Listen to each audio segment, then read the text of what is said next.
Hello everyone, कैसे हो आप सब। My name is Shivani. आज हम लोग यहाँ पर पढ़ने वाले हैं होमोफोन्स पार्ट 2। होमोफोन्स पार्ट 1 हमने कंप्लीट किया था। उसके बाद में हमने पढ़ा था कि होमोफोन्स क्या होते हैं और उनका यूज हम लोग कैसे करते हैं और कहाँ कहाँ करते हैं। ठीक है, तो आज मैं ये बताने वाली हूँ कि होमोफोन्स का यूज कॉम्पिटिटिव एग्जाम्स में कैसे होता है, कैसे होमोफोन्स कॉम्पिटिटिव एग्जाम्स में आते हैं और हम लोग उनको कैसे सॉल्व करते हैं। होमोफोन्स को कॉम्पिटिटिव एग्जाम्स में क्यों दिया जाता है, तो पहले हम लोग ये जानते हैं कि होमोफोन्स को कॉम्पिटिटिव एग्जाम्स में इसलिए दिया जाता है ताकि स्टूडेंट्स के माइंड को चेक कर सकें कि स्टूडेंट्स का माइंड कितना एक्टिव है। अकॉर्डिंग हम लोग, और आप सभी को पता है कि कॉम्पिटिटिव एग्जाम्स क्यों होते हैं। कॉम्पिटिटिव एग्जाम्स जब हम लोग पास आउट कर लेते हैं तो उसके बाद हम लोगों को जॉब मिलती है। कोई बैंक का करता है, कोई एसएससी में जॉब करता है, कोई टीचिंग का जॉब करता है। ठीक है, तो इसीलिए कॉम्पिटिटिव एग्जाम्स होते हैं बच्चे के, स्टूडेंट के माइंड को चेक करने के लिए कि इन फ्यूचर अगर हम उसको वो जॉब प्रोवाइड कर रहे हैं तो कैसे वो करेगा हैंडल, उस जॉब को कितने अच्छे से कर पाएगा या नहीं कर पाएगा। तो देखिए कॉम्पिटिटिव एग्जाम्स में कैसे क्वेश्चंस आते हैं। क्वेश्चन नंबर 1 है हमारा, dash can see a tree है, एंड ये भी आई है। दोनों का प्रोनाउंसिएशन एंड उच्चारण सेम हो रहा है, ठीक है, लेकिन स्पेलिंग दोनों की अलग है एंड इसकी मीनिंग भी अलग है। देखते हैं, EYEI स्पेलिंग इसकी है EYEI एंड इसका मीनिंग है आंख। एंड दिस आई, इस आई का मीनिंग अलग है एंड इसका मीनिंग होता है मैम। ठीक है, तो यही होता है होमोफोन्स। प्रोनाउंसिएशन एक होता है बट स्पेलिंग एंड मीनिंग अलग होते हैं। तो यहाँ पर मैंने ये कॉम्पिटिटिव एग्जाम्स में इस तरह से भी आते हैं और भी दूसरी तरह से आते हैं क्वेश्चंस, तो मैंने ये तरीका आप लोगों को बताया है। यहाँ पर आप लोगों को अप्रोप्रिएट वर्ड यूज करना है। दोनों ही होमोफोन्स हैं but you have to find out कि आप लोगों को इन दोनों होमोफोन्स में से कौन सा होमोफोन्स यहाँ पर फिट करना है। तो dash can see a tree, can see a tree, can means सकता, सी मीन्स देखता, ए मीन्स एक, ट्री मीन्स पेड़। एक पेड़ देख सकता है कौन, क्वेश्चन आ रहा है कौन कौन एक पेड़ देख सकता है। मैं एक पेड़ देख सकता हूं। तो हम लोग यहां पर क्या फिट करेंगे, आई। हम लोग यहां पर क्या फिट करेंगे, I can see a tree. Okay, next है हमारा क्वेश्चन नंबर 2। क्वेश्चन नंबर 2 में हमने दिया है we can see with dash. You have to put here a word, a homophone. Number A है हमारा आईज एंड नंबर बी है हमारा आईज। दोनों का प्रोनाउंसिएशन सेम है बट स्पेलिंग्स आर डिफरेंट। पहले वाले का है ICE आईज एंड मीनिंग है बर्ड, एंड दूसरे वाले का है EYES आईज एंड मीनिंग है आंखें। तो वी कैन सी विद, हम, कैन मीन्स सकते, सी मीन्स देख, विद मीन्स साथ, हम देख सकते हैं क्या। एंड यहाँ पर क्या है, विद, किसके साथ, आइज के साथ या आइज के साथ।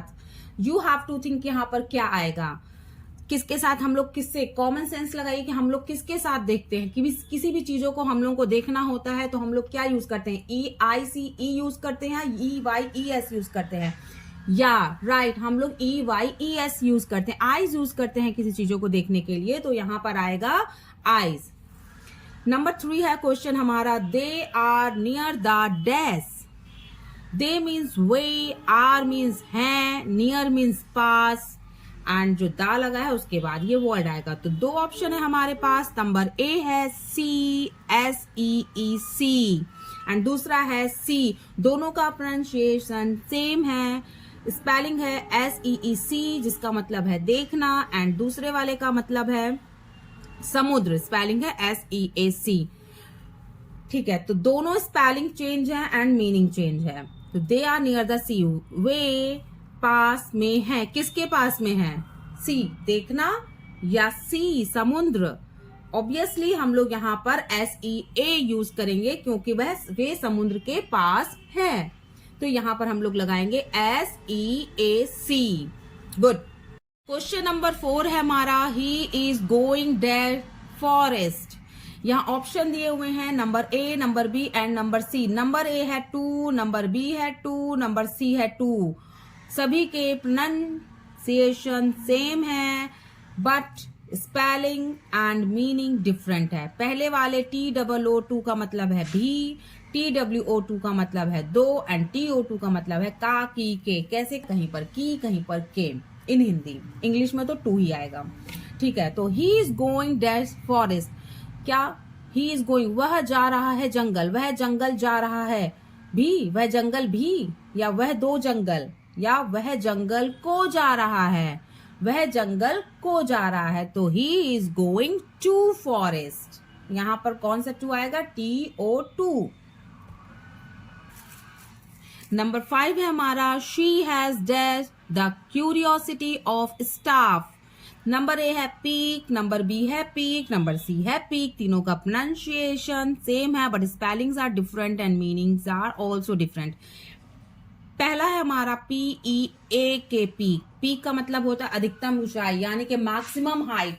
जो पीक ऑफ द माउंटेन, सबसे ज्यादा, जो सबसे ऊंचा माउंटेन है, peak of the mountain, mountain की सबसे ज्यादा ऊंचाई। एंड पीक मीन्स देखना, लुकिंग, यानी कि चोरी चुपके देखना जिसे बोलते हैं, या जल्दी से देखना, या थोड़ा सा हल्का सा तिरछी नजर से देख लेना, या झांक कर देख लेना। इस तरह से जो देखना होता है उसको बोलते हैं पीक। जैसे हम लोग स्नीक पीक वर्ड यूज करते हैं, ये वाला पीक। ओके, सी है हमारा पीक। मन मुटाव हिंदी में बोलते हैं, लेकिन इंग्लिश का हम मन मुटाव भी बोलते हैं, प्रोत्साहित करना भी बोलते हैं।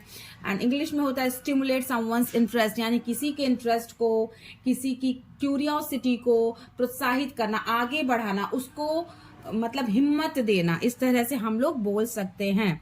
अब देखिए, she has dash the curiosity of staff. She has peak कि उसने स्टाफ की क्यूरियोसिटी मीन्स होता है जिज्ञासा, उन्होंने स्टाफ की जिज्ञासा को अधिकतम ऊंचाई। कोई मीनिंग बन रहा है, कोई सेंस बन रहा है? नो। एंड सेकंड है पीक, देखना, कि वह she has peeked the curiosity of staff, वह स्टाफ की क्यूरियोसिटी को देख चुकी है चोरी चुपके। तो क्यूरियोसिटी को how can we see? We can feel but we can not see curiosity. Okay, it is a uncountable noun we can say. And this is peak, stimulate someone's interest, यानी कि किसी के इंटरेस्ट को, किसी की feelings को प्रोत्साहित करना, एगॉन करना। तो वही यहाँ पर पीक यूज किया है कि she has piqued the curiosity of staff, उसने स्टाफ की क्यूरियोसिटी को प्रोत्साहित किया, उसे एगॉन किया कि उनकी जो क्यूरियोसिटी है, उनकी जो जिज्ञासा है, वो और आगे बढ़े और वो अच्छे से वर्क करे अपने फील्ड में। ठीक है, नेक्स्ट है हमारा स्टूडेंट्स, यानी कि vocabulary increasing. How can we increase the vocabulary in students? देखिए, होमोफोन्स जो होता है वो स्टूडेंट्स की वोकैबुलरी को भी इंक्रीज करने में काम आता है। जब हम बच्चों को पढ़ाते हैं, जब हम बच्चों को वर्ड मीनिंग वोकैबुलरी पढ़ाते हैं, तो अगर हम होमोफोन्स के थ्रू पढ़ाएं तो ये बहुत अच्छा होगा। पहला क्या अच्छा है कि जब हम उनको, तो वोकैब हमें पढ़ानी ही है बच्चों को, ठीक है। तो जब हम वोकैब बच्चों को पढ़ा रहे हैं और होमोफोन्स के थ्रू पढ़ा रहे हैं, तो बच्चों को एक साथ दो मीनिंग आएगी, बच्चों को एक साथ दो मीनिंग आएगी, दो वर्ड आएंगे, दो वोकैबुलरी वो एक ही टाइम पे सीख जाएगा। एंड जब हम लोग डिक्टेशन बोलते हैं, एंड दूसरा यूज क्या है कि जब टीचर्स डिक्टेशन बोलती हैं, बच्चों को लिखना होता है, तो समटाइम्स दे कंफ्यूज्ड, बच्चे कंफ्यूज्ड होते हैं, दे कंफ्यूज कि यहाँ पर कौन सा वर्ड आएगा।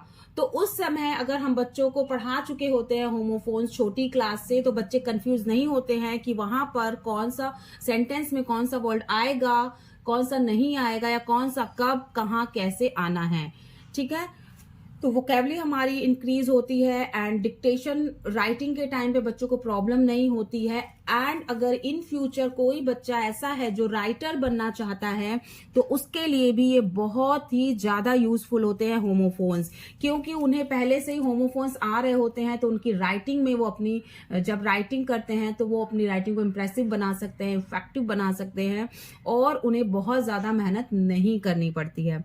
ओके, तो पहला है हमारा बर्थ एंड बर्थ। तो पहला जो बर्थ है BERTH बर्थ, उसका स्पेलिंग होता है, उसका मीनिंग होता है सीट, एंड ये नाउन है बर्थ। एंड दूसरा है BIRTH, ये भी नाउन है एंड इसका मीनिंग होता है जन्म।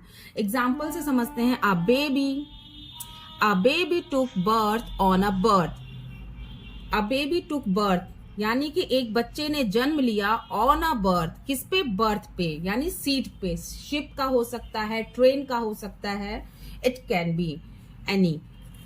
नंबर 2 है हमारा सेल एंड सेल। पहले वाला जो सेल है वो हमारा वर्ब है जिसका मीनिंग है बेचना, एंड जो दूसरा वाला सेल है उसका मीनिंग है कोशिका।